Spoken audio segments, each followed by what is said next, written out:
as one of only 47 members in the sort of industry hall of fame, I mean, you're obviously sort of one of the architects or one of the titans of the self-storage industry. Tell us a little bit about the self-storage industry. I mean, it sounds like, at least the way you tell it, I don't know if there's some humility mixed in. It sounds like you sort of accidentally fell into it out of a suggestion. Tell us a little bit about the industry today. Sure. And how it works. Well, the industry actually started in the early 60s. And what it was a land banking idea. You were a developer in XYZ city. You thought the path of progress was heading west. So you'd run out a couple miles and either buy or option some land. And when the path of progress caught up with you, you'd build, an apartment house, a strip center, an office building, whatever it was. Okay. And in the interim, to cover the cost of the debt service on that land, you'd put up these little metal storage buildings. Well, it turned out that the return on equity of those little storage buildings was greater than any other asset category in the real estate sector. So very few have ever been torn down for some so-called higher and better use. That's how we bought that little strip center in Houston in 1993.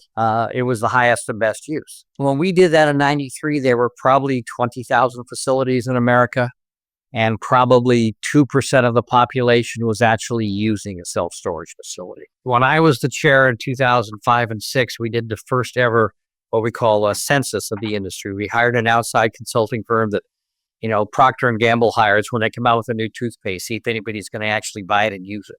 So who buys our product? Who uses it? What are they willing to pay for? What don't they like? Big 300-page study cost us $300,000, which in our industry was, twice all the money in the world in those days. We since updated every 2 years. And today, we're at about a 10.5% penetration of the population who actively today uses the storage facility.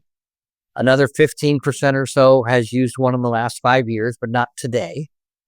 Another 25% has used one more than 5 years ago. And the other half, roughly, know what it is. They just haven't used it yet. When we opened our first store in Holland, it was in Amsterdam, we were the first one in the country